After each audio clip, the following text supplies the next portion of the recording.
Hey there, good morning. It's 25 minutes from Nashville. My name's Rick Barker, and today it's going to be a little different. If I can get everything I want said by the time I get to my hair appointment, then I will go uncut. If not, I will come back with a new do from my boy Ash, and we'll finish things up. But today what I wanted to talk about was taking songs to radio. I know everyone gets excited about having their song played on the radio. Matter of fact, that's why a lot of people get in it. The goal, what's your goal? Oh, I just can't wait to have my song heard on the radio. So here's what you need to understand, though. You need to understand the pros and the cons. And unfortunately, as an independent artist, the pros great. If you get on the radio and your song blows up, that's basically the pro, and that's the only pro.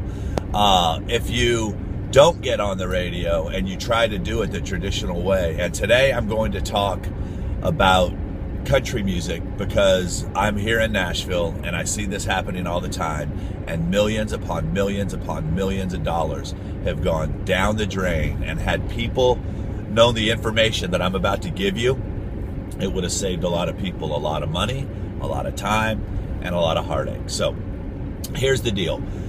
Days have changed where radio stations, it used to be in the olden days, as you hear people talk about, you could just take a song into a DJ could get excited about it and they'd play the music. You'd hear that story all the time back when Elvis and Motown and a lot of the early rock bands were around back in the 50s, 60s, 70s, possibly even some in the 80s. Well, that all started changing in the 90s.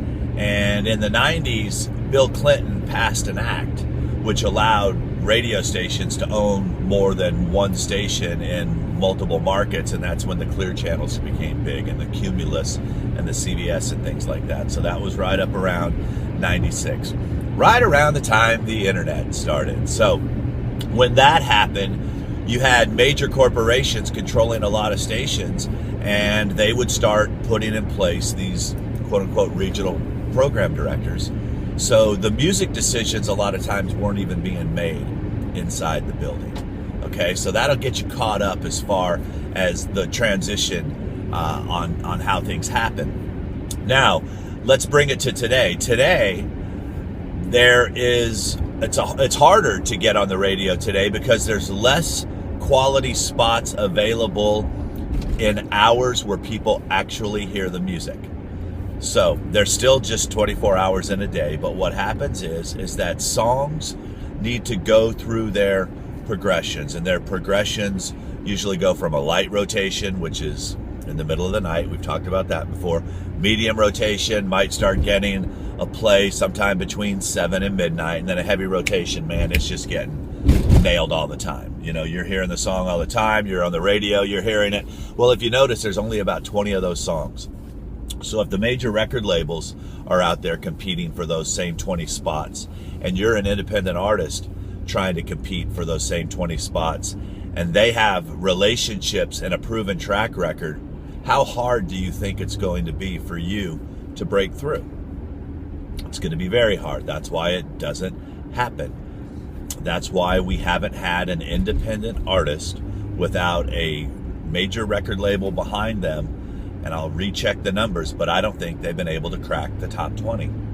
I think they might have gotten close, but they haven't been able to crack the top 20.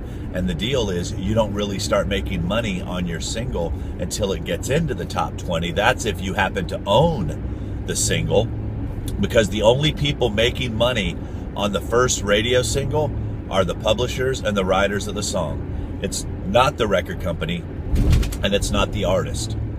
Okay? Because you've only got radio airplay. Radio airplay pays who? Publishers and writers. Now, Spotify's come along and they now pay the record label, but that's a whole other video for me to talk about. So right now, if you didn't write the song, if you convinced somebody to let you take this song to radio, so you're not making money as the writer and you're not making money as the publisher, but you're the one spending all the money to get seen. Here's how much it costs to take a song to radio.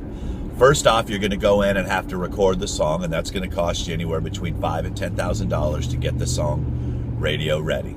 There's a couple guys in town that mix the songs. They understand the compression and the way that radio likes these songs to sound. So figure on the probably right around $10,000. Then you're going to have to pay a promotion staff to work that song to radio. That promotion staff, if you're going after major market radio, is going to cost you on the low end $10,000 a month, on the high end $15,000 a month. Plus, you're going to have to pick up all your expenses for driving to these radio stations. You're going to have to pick up the other expenses on this marketing. So go ahead and figure between $20,000 and $25,000 a month for this to happen. So right now it takes a brand new artist. If they're lucky, they're going to be out at radio for 6 months leading up to before they ever release their single. Okay?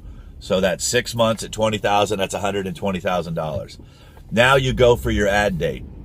Now you're going to have to continue to keep your radio team working. And right now it's taking even established artists 40 to 50 weeks, so almost a year. So let's take another 10 months, times that by 20,000, that's another $200,000. So now you're into this thing for $300,000.